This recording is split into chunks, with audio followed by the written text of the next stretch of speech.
Hello, very beautiful community. There's been quite a bit of talk about Mr. Zaluzhny's piece in the Telegraph and the messages in it for Europe, the United States, and Ukraine. And I'm not sure the essence of the piece has been correctly captured in much of the discussion. So I'm going to give you a very quick analysis from the point of view of the things that matter as far as European security is concerned. So let's rock and roll quickly. Knowing the political goal of a war makes it possible to understand what the enemy is doing, how to respond. Russia seeks to create conditions to achieve the collapse of Ukraine on the military, economic, political fronts simultaneously. That stands without comment. The next bit that I want to pick is this. We're in an extremely difficult situation where a rushed peace will only lead to a devastating defeat and loss of independence. But a less rushed peace, even in anticipation of the next war, provides a chance for political change, for deep reforms, for full recovery, economic growth, and the return of citizens. So what Zaluzhnyi is saying here, and this is a message to Ukrainians, is a peace deal with Russia requires preparation for the next war. This thing isn't going to be over just because this phase of war has stopped. Another phase could begin, or a second Russo-Ukrainian war could begin. So understand that. And now, then he says, in 2021, the army was allocated even less money than in the previous year. As a result, our military met a full-scale invasion the following year with huge shortage of everything from people to weapons. So this is a political point. It's a political point that is a criticism of Zelensky. And it is a political point that is a criticism of Zelensky that focuses on the past in a way that doesn't necessarily help Ukraine today. It may be a legitimate criticism, but it's not clear that it's helpful today unless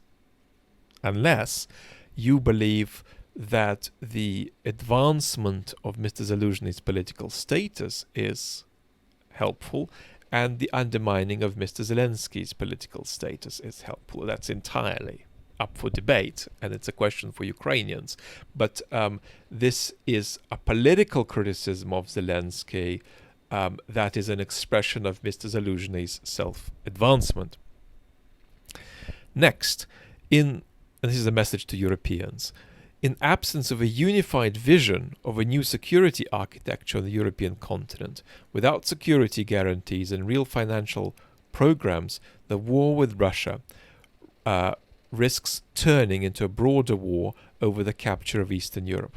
So this is a message to Europeans, which says Russia in its current form will implicate you in direct conflict too, at least those of you in Eastern Europe. Now, do I think that this message is effective? No, it isn't. The trouble is that politically, in much of Eastern Europe, you don't need to articulate the Russian threat. You can just sort of gesture at it, and there is a kind of a common understanding. You could debate whether that common understanding is accurate, but it's there. There is no such common understanding in Western Europe. So when Mr. Zaluzhny says East European nations could be engulfed in direct conflict with Russia in Western Europe, including in the corridors of power, the thinking is, well, what is he talking about? What kind of threat is this? How could Russia do a full-scale invasion of any other country, having got into the calamity it's got itself into in Ukraine? So you can't say that, especially if you're addressing West Europeans and think this is self-explanatory. Now, as it happens, I'm myself an alarmist about the prospects of the Putin regime challenging Article 5, but I don't expect that to come in the form of a full-scale invasion of an East European country. So, if anything, this sounds vacuous and hysterical to a Western audience and actually undermines commitment to Ukraine. So these kinds of formulations need to be done very differently. You need an explainer of what exactly it is that you mean Even if you're writing a short Telegraph article, a sentence could do it. You could say a low threshold challenge of Article 5, something like that. Next, and this is really the key point of the piece, and this is the bit that's been fundamentally misunderstood. Because what Mr. Zaluzhnyi is doing here is trying to wake up Europe and Ukraine to the reality that we're moving into a post-American world. It is even possible to speak about the beginning of a formation of a safe, protected state through innovation and technology, of strengthening the foundations of justice through fight against corruption and blah, blah, blah, blah, blah. Good things for Ukrainian stability. But all of this is impossible without effective security guarantees. Such security guarantees could include accession to NATO, deployment of nuclear weapons on Ukrainian territory, deployment of a large allied military contingent capable of confronting Russia. However, there is no talk about this today, and therefore the war will probably continue. Now, this has been interpreted by several people as Mr. Zaluzhnyi is saying that for the show to go on, we need security guarantees. That's not the main point he's making. The main point he's making is that the US empire is in decline, and Ukraine is a benign proxy of the US empire. So we are entering a post-American world, and Europe needs to wake up to this, and so does Ukraine. There are going to be no forthcoming security guarantees.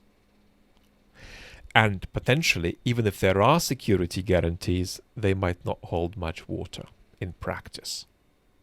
That's the main part of this message.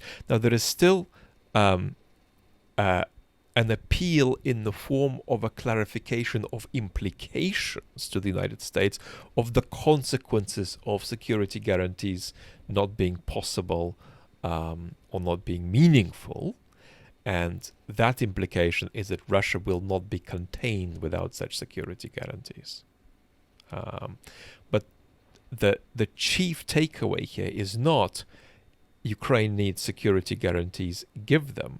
It's that security guarantees are not forthcoming, and that needs to be fundamentally understood because it's a transformational reality for security on the European space. Thank you so much for being with me. Let's talk soon.